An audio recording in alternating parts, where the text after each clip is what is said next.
Welcome back to another edition of the Edge podcast. Publisher Brenden Slaughter here for BeaversEdge.com, joined by Beavers Edge writer and KGO radio host TJ Mathewson. We're back here on the big podcast after a couple-week hiatus, doing the next edition of the Beavers Edge Top 25. We're going to be running through 10 through 20 after TJ and I previewed 21 through the honorable mentions a couple weeks ago. Good to talk to you guys again. Fall camp is just around the corner. It's an exciting time. Again, fall is, don't want to wish away summer, but TJ, you can start to feel it almost in the air. Like it's almost fall camp season, man. I'm excited. Good to see you, man. Yeah, I'm crawling towards August. It just needs something to fill the air down here, and it gets a little slow during the summer. We were just talking about this before we started the podcast. We realized, as both you and I are in our 20s, as we get into adulthood, realizing that summer is, it's still about work.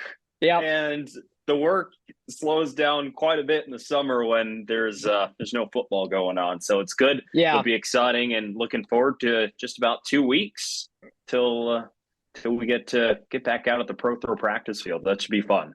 Oh man, it's gonna be great. I've seen pictures. I haven't been down to Corvallis in a couple weeks. I know you've been down there, seen the stadium. From what I've seen, that's gonna be something. Almost looks like something out of a spaceship, man. Like Captain Kirk would be. He would approve. It looks pretty darn cool. I won't have to sit outside. I think. Too. I think. Yep.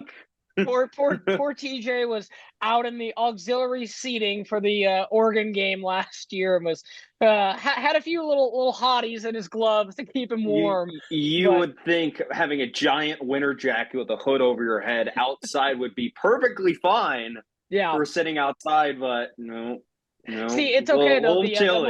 That second half momentum got some much needed heat. You were probably feeling good in the second half. Yeah, I need an excuse to come hang out in the shipping containers. But this time I won't need to because we'll have enough press seating, I hope. No, I'm excited. I'm excited to have fans join us on this side of the stadium this year. And again, TJ and I'm sure we'll be invited to kind of see something before the public is unveiled to it. We'll definitely do a podcast. We'll talk about it, share our experiences, so on and so forth. But real quick before we get in the podcast, TJ, I have to ask, because I saw in a brief way, how was the MLB All-Star game up in Seattle, and what was your experience like up there, my friend? Awesome. Most importantly, circle back to the Beavers. What was it like to see Adley up there, man? I mean, oh my God, Dad. I mean, that's that was one of the coolest things I've seen. I know a lot of Beaver fans were super excited to see Adley. Obviously, wasn't able to advance, but switch hitting record on both sides, dude. Your dad throwing to you, epic moment. Yeah, that was arguably that was my second favorite round of the weekend. Of course, I saw that in the first round. I'm like, wow, who the hell is going to top that in the first round? And through the entire Derby. And if you think of another round throughout the Derby, like there were some good rounds, but nobody was going to top the fact that Adley, first of all, the only left-hand hitter because he's a switch hitter, hitting him out to right field. By the way, feels so bad for those people who spent all that money to sit in the outfield and center and right field and got nothing the entire Derby. And to see Adley go out there, he had a good round left-handed. Then all of a sudden he steps to the plate right-handed without warming up. I'm like, what the hell is he doing? And then all of a sudden he hit 6 homers on his first 6 swings. I'm like, oh, it was awesome. Yeah, that's bizarre. And then of course Julio comes up 3 batters later and sets the Derby record with 40 home runs. And then, of course, I forgot all about Adley in the moment. Sorry, Adley. It was fun. Yeah. The game. Did you know how much the get-in price for the game was? No, not off the top of my head. $400. Crispy. That's expensive. That is $100 more than I paid to go to the playoff game. The one single playoff game they played at home last year.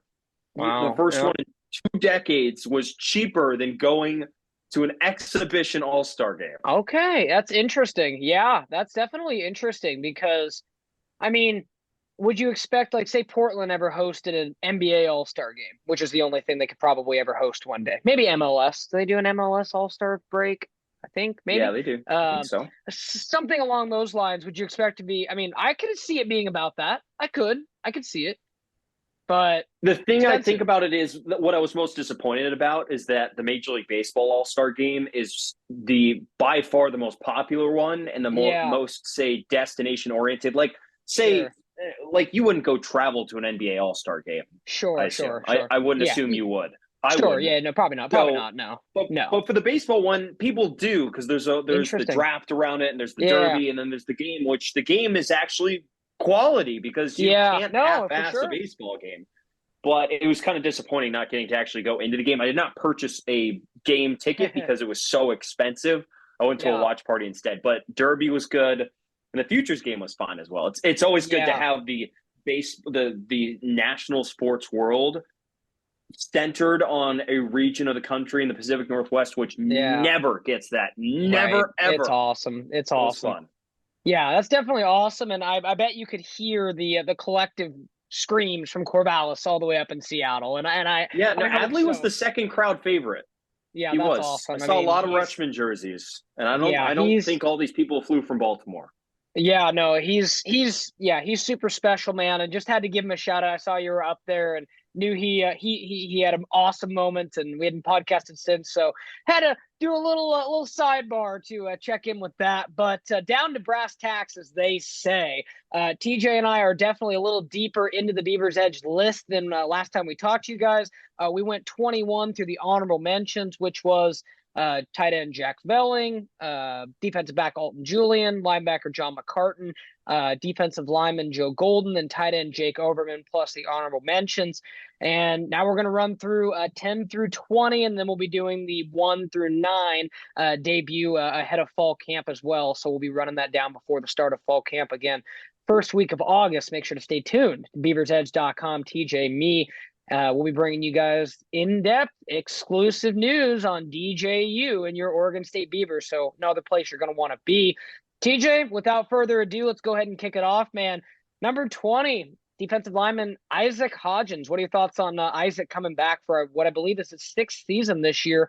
Nice veteran presence along the defensive line. I think, coming back, he kind of wanted to be healthy this year, and I think it could be a good final rodeo for him.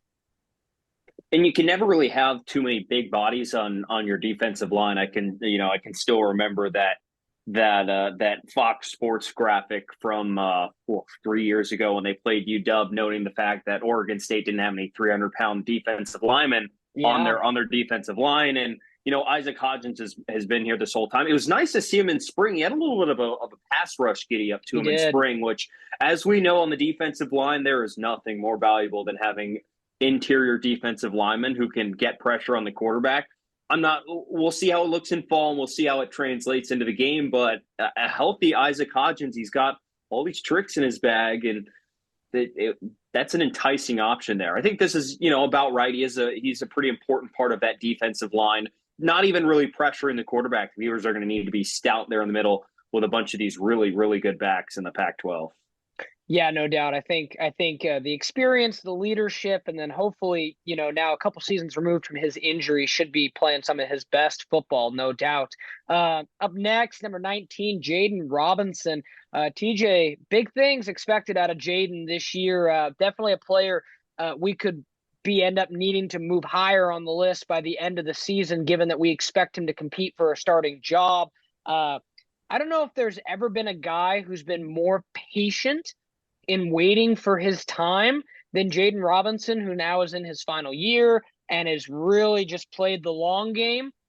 You got to see him prove it on the field. But he's definitely a guy that, based on the limited size we saw last year, filling in for Rajon in the bowl game, I think he's going to help be able to kind of maintain that strong defensive back, particularly cornerback play we saw this last year. I credit these college athletes for how long some of these guys actually have to wait to play. Like, Brenden, could you imagine not getting to take all the classes you wanted to in college until your senior year?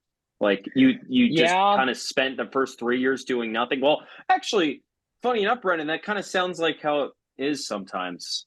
Funny how that works. Anyways, but for Jaden Robinson, he's going to be alongside another guy in this top 20 that we'll touch on here in a little bit, who's going to be competing for those starting roles. And it's going to be intriguing because those two spots are wide open, and Jonathan's going to keep his cards close to his chest until we get closer to the season. He's really going to let these guys go out there and play. They have a lot of good options in the secondary room. So I'm really excited to see Jaden Robinson really get some just there's no Rajon, there's no Alex Austin in front of him waiting to take the actual good reps. Like, no, you're going to go up against Anthony Gould and Silas Bolden, and you're going to prove yourself that you deserve to start. Right. And, to that point, TJ, Jaden Robinson's first year at Oregon State, 2018. He's been here since Jonathan arrived, if you can believe it. So, wow. And so let's see. So played in 2 games in 2018, played in 2 games in 2019, played in 7 games in 2020, did not play in 2021, injury, then played in 12 games this last year. So this last year was his first year even playing in every game, TJ. So, again, like you said, when I was writing the little write-up on him, I just noticed right away, I was impressed. Like, in today's world of transfer happy, you don't see guys being that patient. Right.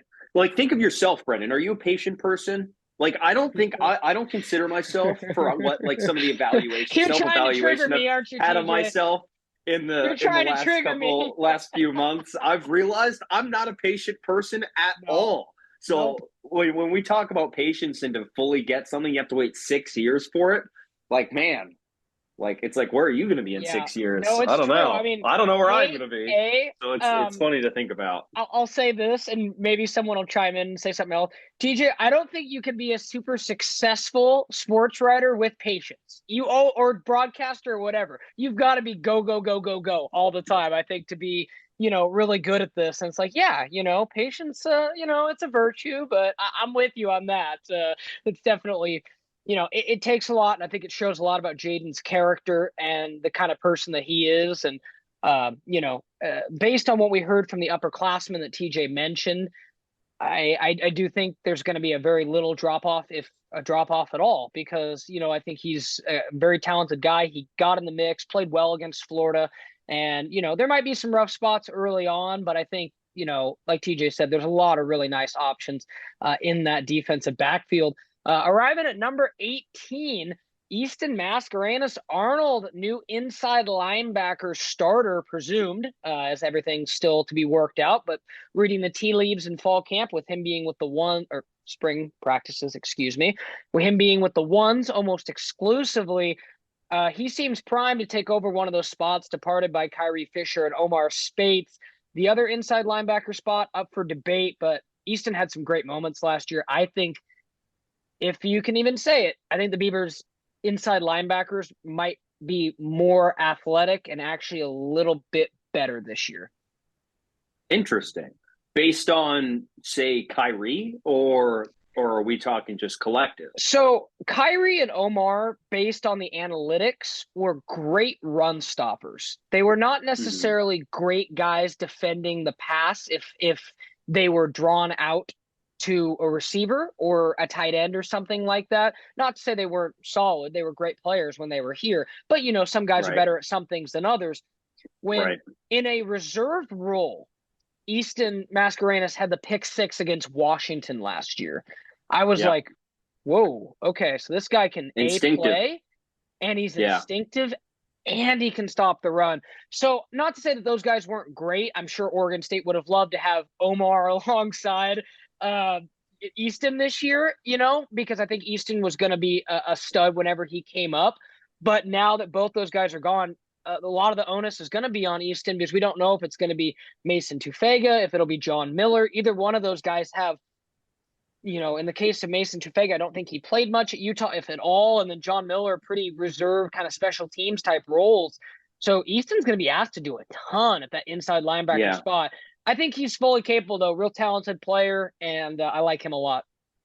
Yeah, he's got some big shoes to fill. And that I guess there would be one slight worry about that middle linebacker spot. There's just no experience there. Yeah. So, and that's a really, really important spot when it comes to managing the plays on the defense, making sure people are in the right spots, and managing to plug up the gaps of the middle, and maybe tap your defensive lineman that he's not in the wrong gap, like he's in the wrong gap. So it's going to be an important role he's going to be in, but it's exciting because he's got a chance to grab the lead spot, which is good. And And I would say like he would have to be very good for this Oregon State defense to also continue to take steps forward. Yeah, no, certainly. And I think, with him, like I said, the importance of getting him those reps last year and kind of having him kind of be in the mix, I think was pretty important. And I think it's going to pay dividends this year in a big way. And like we said, fall camp's going to be exciting because we're going to see who's going to win that other inside linebacker job. Might as well throw Micaiah Tongue in there too, TJ, who had some moments in spring as well. And, between, I know John Miller got most of the reps, but between those three guys, experience is limited. So I think it will be the cream rising to the top, so to speak, for who plays alongside him. Moving right along, number 17, Sione Lolohea comes in, defensive lineman. This is a guy that I really, really like, TJ. I know I've said that a couple times on this podcast already, but Sione, the motor that he plays with on the defensive line, I think, I don't know if he's Oregon State's most talented defensive lineman. I think that's a defensive lineman to be named coming up in the top 10. But I don't know if anyone plays with as much physicality and as hard as Sione Lolohea plays with. He doesn't take a play off. He's extremely physical. And he's not the biggest guy out there, but he uses his size pretty well. So I think more than anything, like you said with Isaac Hodgins, just another guy on that defensive line who's going to be better another year in the system. And with what we saw last year, it was some flashes of some pretty good play. Yeah, and there's a lot of opportunity for pass rush as well, which is really important for him, and having the ability to be a little bit more versatile on the defensive line. He's going to just be really just another key in there that they're going to hope to just rotate through and keep all these guys fresh to keep the pressure on the quarterback, and something. Mm-hmm. It's about as deep as they've ever had, which is in quite a while. So it's pretty nice for Sione Lolohea. And he's another guy to mention that I think could be certainly higher. We do this edition at the end of the year simply based on how TJ and I think that the defensive line may ultimately be the strength of the defense this year. I really do think he could be a guy that, is in for big time tackles for loss, some sacks, and just really being a glue guy on that defensive line. Definitely a nice piece, and again, another piece that's going to really help Oregon State take the next step on that particular position group. Up number 16, defensive back Ryan Cooper Jr. TJ, Coop had himself a pretty big debut season last year. I wrote about it a little bit in the write-up. There are two kinds of JUCO guys. There are the JUCO guys that when they get there, immediately you go, uh-oh. This guy's going to need to spend a year in a college system or a college weight room before he's ready to really help us. Then there are the Ryan Coopers. I don't know if I've ever seen a JUCO player, and that includes Nashawn Wright, Rajon Wright, some of the great defensive backs they've had come through here. Maybe Alton Julian, possibly, but I'm not sure I've seen a defensive back for Oregon State in recent memory come out of JUCO who has been able to hit the ground running as quickly as Coop did this last year, TJ. You would have thought he was playing in that system for 2-3 years. I think I think he's going to be a stud. He had some dudes above him, like you mentioned, that were going to be getting the lion's share of the snaps. And I think he's kind of more suited for that nickel kind of flex role than a true corner. Hence why we kind of expect, some other guys to lock down the corner spots. They're all interchangeable pieces. And I think we saw flashes of him being really good. And I think he's going to be a dandy of a player for the Beavers this year. Yeah, that's good. But they could slide him outside, I would say, if they need to, because they did do that in the bowl game. Yeah, they could. He's got that versatility to do that. And he was about as rock solid as you could get. I mean, there's very little drop off going from outside to inside with Ryan Cooper. Just another guy who's really just flashed every time I've seen him play. I mean, he's around the ball, he sticks to his guy, and he's a good athlete. I mean, he's hanging with these guys pretty darn well. So it's impressive to see in just another one of this just deep defensive back group. That's just very exciting. Well, and it's interesting to me because the one thing I've heard, even talking to Jonathan, last year was, we really like Coop at nickel. They want to keep him at nickel. And like you said, versatile enough to play anywhere. I find it interesting that we're hearing things that maybe Trice Ivy is going to be, one of the starters at one of the cornerback positions. He's got great size at 6'2". Coop's only 6 foot, but Jaden Robinson only sits 6 foot. So I wonder if there's kind of that angling to, the work. Alex Austin was, I believe, 6'1", 6'2". Jaden Grant was obviously a little less than 6 foot. And then Rajon, I think, was 6 foot or 6'1", something like that. So, definitely want to have size, versatility. But like you said, Coop was all over the ball this last year. And I really do think he's going to do even more big things, just having, the more opportunities, to play, and not having, several more upperclassmen guys that are, roaming around making plays. So no, I think he'll be solid as well. Up to 15, a guy that definitely came on strong towards the end of last season, checks inside the top 15. Drew Chatfield, outside linebacker. TJ had a couple big moments in the bowl game, particularly getting the sack of his his former team in the Florida Gators, and just a monster of an athlete. The type of athlete that I've said Oregon State doesn't get a lot of, super often, as far as like big, strong, fast guys, particularly on the defensive side of the ball. I mean, Drew Chatfield was obviously a former 4-star recruit, very highly recruited, and ended up coming out to Oregon State. I think he's another guy that if the pass rush is going to take a step forward, TJ, he needs to have a big time season this year. Yeah, he's got a lot of he's going to get a lot of opportunities. I feel we imagine, I would say, he's going to get one of the starting outside linebacker spots, which is really going to open to him up to plenty of more opportunity to rush the quarterback. And we've seen when he gets like a very good amount of reps to rush the quarterback, he's had that opportunity. The stat that you had in your write-up about, in terms of returning outside linebackers, I mean, he's inside the 10, inside the top 10 in terms of it's been a long day already. No, I feel in terms of returning Pac-12 outside linebackers, and that's just in a limited sample size. So now give this guy a little bit more opportunity, get him out on the edge, get him in space, and let him go eat. I mean, that's the best thing you can do with some of these athletes, and he's got some of the most, I would say, a good chunk of the ups. I don't even know how to format this sentence, but he's got a lot of upside there on that defense, more than just about any of those guys he's sharing the defensive line with, and that's why these guys are gonna be so excited. It's gonna be cool to see him in camp. Of what's he look like? I mean, has he added a new pass rushing move? Like, I guess we'll have to see. Right. Things like that. And, like TJ alluded to, most likely he and John McCartan are going to be the outside linebackers, at least to start the season. It's possible we could see someone like, Nico Taylor or Corey Stover work their way into the mix. But given that, Chatfield and McCartan have been around for a while, McCartan, obviously started this last year, multi-year starter kind of a thing. That's a lot of height and a lot of length coming at you, TJ, on the edges, with McCartan, who I think stands 6'5" or 6'6", and Chatfield, who I think is like 6'4", 6'3". So that's a lot of height and a lot of size. So that's certainly going to help Oregon State if those two can take a jump this next year. Certainly excited about Drew Chatfield. Now we got one we're going to settle into for a few moments as we arrive at number 14. Ben Gulbranson comes in.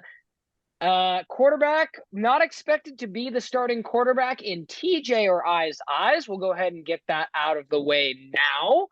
But as I wrote in the write-up, it's why they play the game. It's why fall camp happens, right? I'm not Jonathan Smith, and I don't make those decisions. So we'll see what happens. But, I think we have been very appropriately rated for the role that we think he's going to have this year. Again, it would not shock me in the slightest if Ben has a Tristan Gebbia type role this year where he is voted captain by his teammates.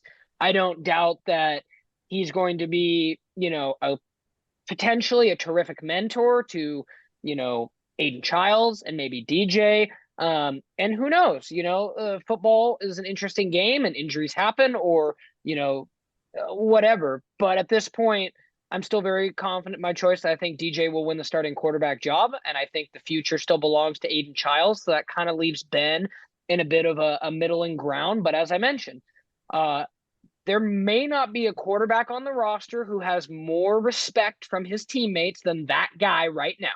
Let's just get that out of the way.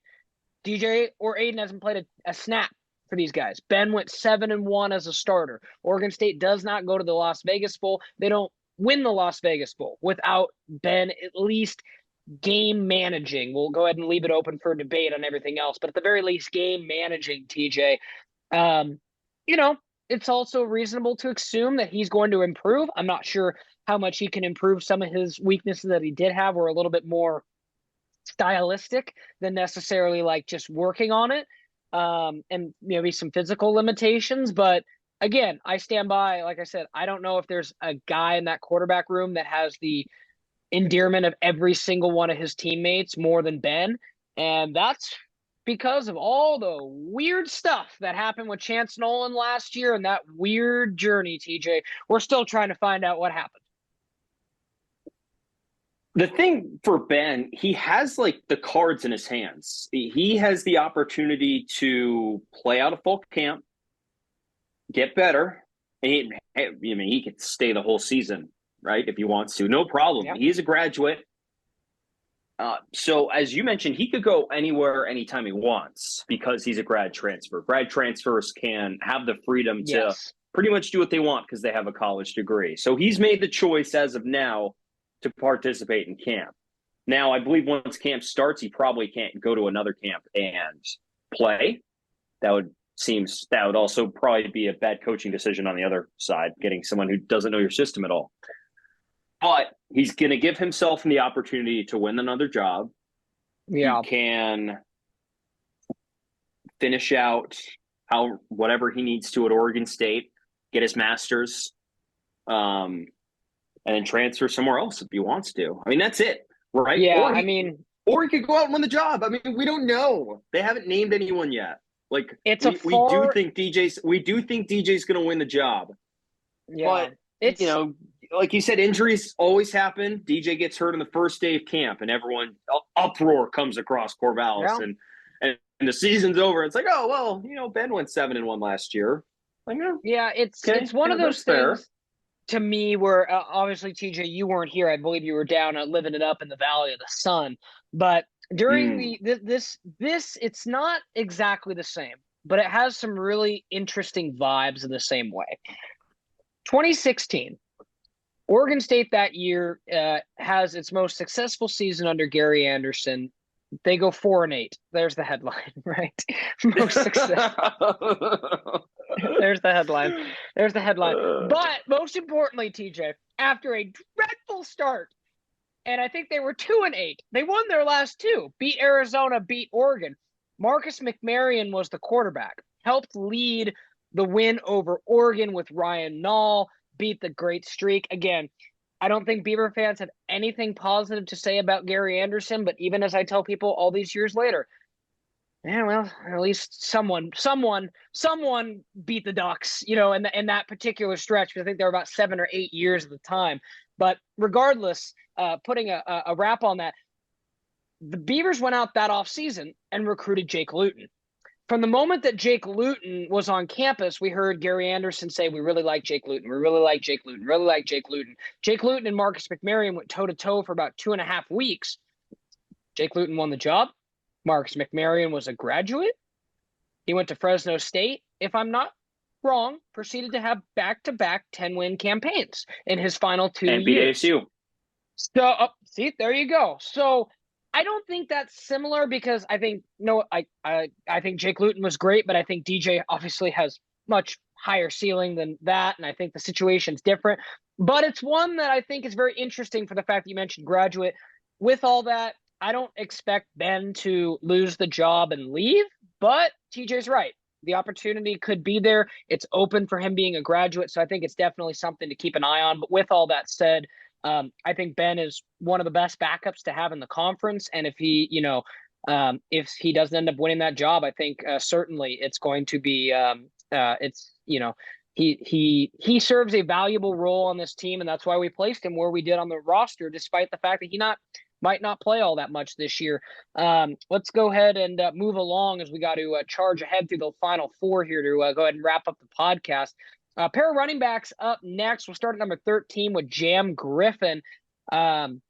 Jam Griffin checks in at 13, Deshaun Fenwick at 12. We'll get into both of them, but because they both play the same position, we can maybe talk about them in a bigger sense. I think both these guys, in very different ways, are going to fill a very vital role behind Damian Martinez this year, TJ. I think Deshaun Fenwick can be more of the, physical in between the tackles, maybe even more of the goal line guy with Jack Coletto gone this year. He's a load to bring down, just, big physical guy. And I think Jam Griffin, conversely, can offer more as a receiver this year. I think he obviously can run the ball well. We saw that last year. But I think Jam could offer a little bit more as a receiver, especially with Martinez probably handling a lot of the run game duty too. But we saw this last year. They can yield a three-headed, running back unit with ease. I don't see any reason why both those guys won't play big roles. I really like them both, and I think they're awesome backup running back options, and maybe even borderline starter options at some Pac-12 schools. I'm still trying to judge if my prediction of with someone in the running back room will transfer. I don't think we've quite reached that yet. Still have time, which is interesting. But again, these two will be crucial because running backs get hurt all the time. So these guys would just be... Martinez got hurt. Fenwick got hurt. Griffin, all three of those guys got hurt last year at certain points. Yeah. And what, to be honest, you think about it this way, like what running back wouldn't want to run behind Oregon State's offensive line? So think about it that way. That's a pretty good sales pitch to stay here. It is. Right? It is. So these two really will feel crucial. I did like how you outlined it. I'm curious to see how they'll structure it in camp. I feel like if we're talking like a true number two back, if I'm going to give just a whale of a prediction before camp starts, I would say Deshaun Fenwick probably behind Damian Martinez because they probably run similar. Damian, more upside, more breakaway speed, etc. But in terms of running between the tackles, that's probably it. But say you're, trying to run a toss sweep or you're trying to get someone out on the edge and trying to really utilize their speed, that's where Jam Griffin comes along. Yeah, he's got good speed. Along with catching passes. But to be honest, all these guys catch passes and they're pretty good at it. So you can't really complain if you're that much. But so I think this is really just going to be a competition between these two to see really what kind of plays they're going to be on the field for in that sense, in terms of instead of maybe just a true number one or number two role. I guarantee you, TJ, I bet you $5 right now. Number one, Damian Martinez, then Deshaun Fenwick or Jam Griffin. Guarantee it's going to be an or, and it's going to be the same thing. Absolutely. Like I said, I think they offer different. I wouldn't be surprised if it was Damian Martinez or Deshaun Fenwick or Jam Griffin. Could be too, right? Why wouldn't be surprised? Hey, we got Pac-12 Media Day coming up today when you guys will be watching this, and Oregon State brought Anthony Gould and Kitano Ladapo. So, it's definitely interesting to see, Oregon State definitely does things their own way for sure. So, yeah, you never know, right? They could certainly list it that way as well. But bottom line on those guys, I think, like I said, I think they're starting level backs at most group of five schools and starting level backs at you can make a case for a couple schools in the Pac-12. You really, really could. And that's a blessing to have. And like TJ said, Coach Mihalchek and what he does up front, a massive reason why, which brings us, it's a great transition to our final two players on this top 25, number 10 through 20, TJ, as we arrive at two offensive linemen, Haneli Bloomfield at number 10 and Marco Brewer at number 11. A couple of the big boys up front going to be opening holes for those guys, as we mentioned. It's kind of interesting that both these guys come here. Marco Brewer was the starter at left guard until he suffered a season-ending injury. Haneli Bloomfield came in, finished the season for him at left guard, played just as good, if not better, than Marco did early. Bloomfield's now locked into a starting spot, and it's Brewer that's got to earn that guard spot back. But I think he will, based on how the offensive line is shaking out. Lots of guys with starting experience. These two guys, obviously a tier below the guys we're going to mention. Not to say that they're any less, but Oregon State's got three really good offensive linemen that are going to be in the very high levels of this list. But no, I think these two guys are, if these are your two lesser options on the line, you're a top 5 offensive line in the country, top 10. Yeah, you would say. Yeah. To put it into some perspective, I mean, both have over 80 grades on Pro Football. Amazing. Focus. Marco in 20 was the best run blocking guard in the country, and then Bloomfield was the 6th best last year. I mean, like, that's pretty good for those more of a sales pitch. Those two running backs, not to transfer anywhere. It's guys, I don't think anyone's going to block better than these two guys in front of you. So that sounds like a pretty good option, man. Oregon State, they are just loaded on the offensive line. In PFF, they rated Oregon State's offensive line only behind Georgia and Michigan this year. That's pretty good. That says a lot about the guys in the middle of the line as well. I mean, it is not just having bookend tackles. I mean, it is having blue chip players from tackle to guard to center. It's amazing. Like I said, we have 3 more guys that we will mention. You all can guess who they are coming up, in the days to come. And you could even make the claim that Marco and Hanelli deserve to be higher than they are, and I wouldn't argue with you for how much Oregon State. Say like. Or good. Yeah, five offensive linemen in the top 11 of this list. Yeah, I mean, and it makes sense because the strength of Oregon State's football team is in this. You mentioned. I don't think it's a stretch right now to say they have a top 10. You said top 5 by some metrics. I think you go safe and say top 10 offensive line in all of America. And credit to Coach Mahalchek, credit to, the recruiters that be. And like you said, you want to talk about why those running backs decided to stay. I think that's certainly a big reason why. So, again, that's the list 10 through 20. TJ and I will be breaking down at 1 through 9 here in the next week plus when we wrap up, and we're doing a kind of wrap up on that. We'll also be getting into preview and fall camp, as we mentioned. That's going to start the first week of August. TJ and I will be there. The whole 9 yards, nuggets, reports, interviews. You know where it is. You know how it is at BeaversEdge.com. We're going to be there, excited for it. And yeah, TJ, I can't say I've been this excited for a fall camp since I've covered Oregon State football, and we're getting on. This will be the 9th year. Wow! So next year will be a decade. How about that? Yeah, 2014, man, jumped on there and was like, yeah. I mean, we count the time when we jumped on it as part of a student-led thing. Yeah, it seems like a while, but yeah, I mean, it just. We went through some lean years there for a while, but now, like I said, I'm super excited to cover it. Super excited to get to hang out with you down in Corvallis and bring all the Beavers Edgers some great content. So thanks again for hopping on the podcast, buddy. Looking forward to seeing you in person here soon, and we're going to be talking some ball soon. Of course. Sounds good. All right. Well, thanks again for listening to this edition of the Edge Podcast. Big thanks to TJ Mathewson. As always, stay tuned to BeaversEdge.com. It is July, but we are so close to fall camp. Make sure to stay tuned. We're going to have all the latest for you guys leading into Oregon State's fall camp. Thanks for watching this edition of the Edge Podcast.